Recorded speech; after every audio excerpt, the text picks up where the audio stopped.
বন্ধুরা, চলে আসলাম বৃষ্টি থামার পর। হ্যাঁ, একটু হালকা রোদ উঠেছে, ঠিক সেই মুহূর্তে দুপুরে খাবার দেওয়ার জন্য অলরেডি খাবার দিয়ে দেওয়া হয়েছে, ওদের দিয়ে দিয়েছি খাওয়ার জন্য। ছাদে চলে আসলাম এবং আপনাদের একটা ভিডিও দেওয়ার জন্য। দেখুন বেলা যে এই বৃষ্টি ভেজা বর্ষাকালের দিনে হাঁস মুরগিদেরকে দুপুরে খাবার দিতে এসে কীরকম বিপাকে পড়েছে দেখেন। পুরো ছাদটা কদমাক্ত, মনে হয় পিছলা খায় পড়লে কোমর ভেঙে যাবে। পরিষ্কার করে রেখেছি, তারপরও এই সমস্যাগুলো হয়, কারণ প্রচুর অযোধ্যায় বৃষ্টি পড়ছে এবং চারিদিকে আকাশ আবারও মেঘাচ্ছন্ন হয়ে গিয়েছে, যে কোনো মতো আবারও নামবে। যতটুকু সম্ভব বৃষ্টিটা থামার সাথে সাথে চলে আসে হাঁস মুরগিগুলোকে খাবার দেওয়ার জন্য। দেখেন এই যে মুরগি কোথায় খাচ্ছে, সে তার মতো জমিদারের মতো খাচ্ছে। আসসালামু আলাইকুম রহমতুল্লাহি আবরাকাতুহু। হ্যালো গ্রুপ পক্ষ থেকে সাত বাগান সবাইকে স্বাগতম। বন্ধুরা, চলে আসলাম বৃষ্টি থামার পর হাঁস মুরগিগুলো খাবার দেওয়ার জন্য দ্রুত চলে আসছে। দুপুরবেলা খাবার দিতে চলে আসছে বা আপনাদের ভিডিও দেওয়ার চেষ্টা করছি। দেখেন এই যে চীনা হাঁসগুলো এই ছাদে, এই যে এখানে একটা ছাদ বেষ্টিত দেওয়া আছে, ক্যামেরা কিন্তু দেওয়া আছে প্রতিদিন মনিটর করে হাঁস মুরগিগুলোকে। তো এখানে ওরা বৃষ্টি আসলে যাতে খাবারে কোনো সমস্যা না হয়, তাই এই জায়গায় খাবার দিয়ে থাকি। আর মূলত এখানে চীনা হাঁসগুলোই খায়, আর মুরগিগুলো যে যার স্টেজে মানে যেখানে খেয়ে আর আনন্দ পায় সেখানে খাবারগুলো দেওয়া থাকে।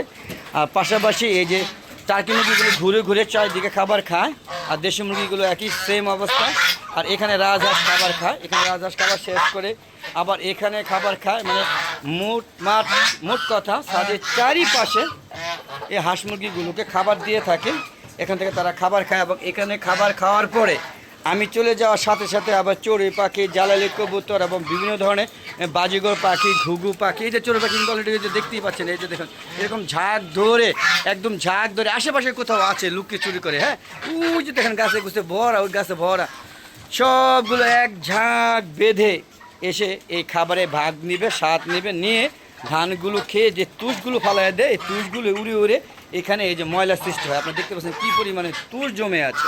মানে বুঝতে পারছেন যে আমার খাবার অর্ধেক খায় হাঁস মুরগি আর অর্ধেক খায় হচ্ছে এই যে আমাদের পরিবেশ বান্ধব এই পাখিগুলো। তো পাখিগুলোকে আমি কোনো সময় খাবারের কষ্ট দেই না, আপনারাও দিবেন না। প্রয়োজনে না থাকলেও খাবার দেবেন। এই যে কাকও চলে আসছে খাবারের জন্য, এই দেখেন কাক ওই মাত্র চলে আসলো আমার এখানে খাবার খেতে। আপনাদের দেখানোর চেষ্টা করছি একটু জুম করে। এই যে দেখুন কাক চলে আসছে, এখন কাক খাবে, আপনারা বুঝতেই পারছেন। তবে কাকে কিন্তু হাঁসের বাচ্চা, মুরগির বাচ্চা ছাদে রাখলে খেয়ে ফেলে। দেখতে পাচ্ছেন এই যে রাজহাঁসের বেবিগুলো, যদি ওদের বয়স অলরেডি এখন 5 মাস হয়ে গিয়েছে, আশা করি ডিম পারবে। এটা কিন্তু হাঁসা, সাদা হাঁসা। আর এই যে এখানে এটাও হাঁসা, এটা হাসি। আর আমার দেশি মুরগি শৌখিন মোরগ, এই যে এই বাবাজি খুবই ভালো একটা খুবই ভদ্র জাতের শিক্ষিত মোরগ, বুঝছেন বন্ধুরা। শিক্ষিত মোরগ বললাম এই কারণে, এতটাই ভদ্র।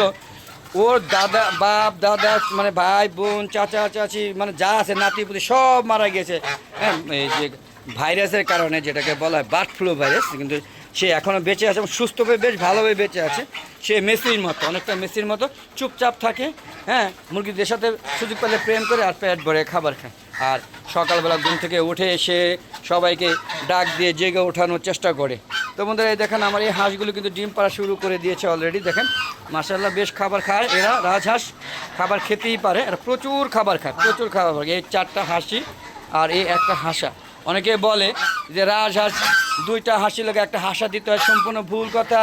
আমি 6টা হাসির সাথে একটা হাঁসা দিয়েছি এবং ডিম ফুটিয়ে দেখিয়ে দিয়েছি, তাও আবার মুরগি দিয়ে ফুটাইছি, খুব ভালোভাবে ফুটে। তাই আপনারা নিশ্চিন্তে 4টা বা 5টা হাঁসির সাথে একটা হাঁসা রাখতেই পারেন। পাশাপাশি চীনা হাঁস আমার প্রচুর হাঁসা আছে, অনেকটা হাসি আর হাঁসা প্রায় সমান পর্যায়ে আর কি। আর এখানে নতুন যে বেবিগুলো, এখানে 2টা হাঁসা, এই যে এই একটা হাঁসা আর এটা হাসি কিন্তু বন্ধু, এটা সাদা হাসি।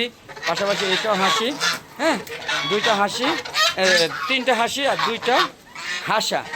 আপনারা বুঝতে পারছেন, এই একটা হাঁসা আর এই সাদা একটা হাঁসা, এই টোটাল আমার চীনা আর রাজহাঁসের নতুন জিডি 2টা আর 3টা হলো হাসি। তো বন্ধুরা দেখতে পাচ্ছেন, এই দেখেন সবাই খাবার নিয়ে ব্যস্ত। যে এখানে মোরগ ঘুরে ঘুরে খাচ্ছে, পাশাপাশি টার্কি মুরগি ও যেখানে মন চায় সেখানে খাবার খায়, যেখানে মন চায় উড়ে। ওটা টার্কি মুরগি কিন্তু প্রচুর উড়ে। এই দেখেন টার্কি মুরগি, সাদা চীনা হাঁস ডিম পাড়তে যাবে, এই যে দেখেন উঠে ভিতরে ঢুকে যাবে ডিম পাড়তে জন্য। এই যে জাম দিয়ে নামলো টার্কি, আবার এখানেই খাবে। দেখছে এই যে নিচে চলে গেছে, ও নিচে ডিম পাড়তে পারে আজকে। তো বুঝতে পারছেন বন্ধুরা, দেখি কবুতরের অংশগুলো ঢোকানোর চেষ্টা করি। দুপুরে খাবার দিয়েছে, ওরা খাচ্ছে কিনা একটু দেখি। এই যে দেখুন বন্ধুরা, আমার হাঁসগুলো এই যে এখানে এরা খাবার দিয়েছেন, এখানে মিক্সড যত খাবার আছে আপনারা বুঝতেই পারছেন কী ধরনের খাবার দিচ্ছি। এখান থেকে ওরা খায় কিনা কবুতর, হ্যাঁ হ্যাঁ খাচ্ছিলো, চলে গেলো, আমাকে দেখে চলে গেলো। হ্যাঁ ওরা খায়, তবে এবার কবুতর যেহেতু পরিমাণে কম বুঝতেই পারছেন। আর এই যে আমার লেয়ার মুরগিগুলো, আশা করি কিছুদিনের মধ্যে ডিম পাবো, আপনাদের সেই দিব ইনশাআল্লাহ। দোয়া করবেন। এদের আমি 15 দিন 20 দিনের মুরগি এনে এদেরকে পালছে। এরা হ্যাঁ অনেকগুলো ছিল, এই বড় হয়ে মারা যাচ্ছে। আসলে সমস্যা হলো ওদের যত্নের অভাব। এই যে দেখেন মাশাআল্লাহ, এগুলো বেশ কয়েকটা ভালো আছে। ওখানে টার্কি মুরগি 3টা ছিল, এই 3টা এখানে এনে রেখেছে। এই জন্য ওরা এখানে দেখেন এরা সারবার করতে পারছে না, ওই যে ওদের সাথে। হ্যাঁ কি ঠান্ডা লাগছে নি, দেখি হ্যাঁ যে এটা ঠান্ডা লেগেছে, এটা অবশ্যই ঠান্ডা লেগেছে। দেখি এই দেখেন এটা ঠান্ডা লেগেছে, এই দেখেন এটা শুকিয়ে গেছে। এই দেখেন ওকে ট্রিটমেন্ট করতে হবে, নাহলে মারা যাবে। তো বন্ধুরা চলেন এখান থেকে চলে যাই। এই ছিল আজকে দুপুরে কর্মযোগ্য। এই যে এখন মুরগি কবুতর খাবে, ওই যে আমার কবুতরের বেবিও আছে। তো বন্ধুরা চলুন আমরা বের হয়ে যাই, ওরা খাক। আর প্রচুর কাদা হয়ে গেছে বৃষ্টির কারণে, বুঝতেই পারছেন প্রচুর কাদা।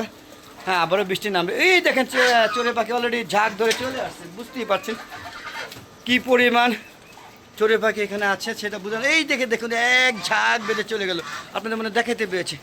তো বন্ধুরা আমার একটা ফেসবুক পেজ আছে মিজান এগ্রো বিডি, ফেসবুক পেজটাকে আপনারা ফলো দিবেন। তারপর সম্পূর্ণ ভিডিওগুলো দেখে সুন্দর সুন্দর মতামত দিবেন, এবং ভালো লাগলে শেয়ার করে আপনাদের বন্ধুবান্ধব আত্মীয়স্বজন সবাইকে দেখার সুযোগ করে দেবেন। পাশাপাশি আপনারা সবাই ছাদ বাগান করবেন। বন্ধুরা ফেসবুক পেজে ভিডিওগুলো সন্ধ্যার 6টার পরে প্লাস মাইনাসে আপলোড করে থাকি, দেখা আমন্ত্রণ জানাচ্ছি। বন্ধুরা ফেসবুক পেজের নাম হচ্ছে মিজান এগ্রো বিডি, আর হালাদার এগ্রো চ্যানেল হলো ইউটিউব চ্যানেল, সেটা 4টা প্লাস মাইনাসে ভিডিও আপলোড করে থাকে, দেখা আমন্ত্রণ জানিয়ে আজকের মতো শেষ করছি। সব ভালো থাকবেন, সুস্থ থাকবেন, নিরাপদে থাকবেন, আর বেশি বেশি আমার ইউটিউব চ্যানেল আমার ফেসবুক পেজে ভিডিওগুলো দেখবেন।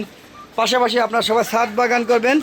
দেখে তো মুরগিগুলো মানে ভিতরে ঢুকে গিয়েছে, একটু দেখে নেই, এগুলো বের করে দিতে হবে, নাহলে যে খাবারগুলো নষ্ট করে দেবে। বের করে দিলাম, জানি না আর ভিতরে ঢুকে আছে কি না।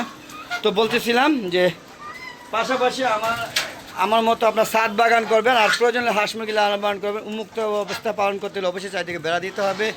এই আশা করে আজকের মতো বিদায় নিচ্ছি। আবার দেখাবে নতুন কোনো পর্ব নিয়ে, নতুন কোনো ভিডিও নিয়ে। ততক্ষণে হালাদার এগ্রো চ্যানেলের পাশে থাকুন। আসসালামু আলাইকুম ওয়া রাহমাতুল্লাহি ওয়া বারাকাতুহু। বন্ধুরা আবার দেখা হবে, ততক্ষণে বিদায়, খুদা হাফেজ।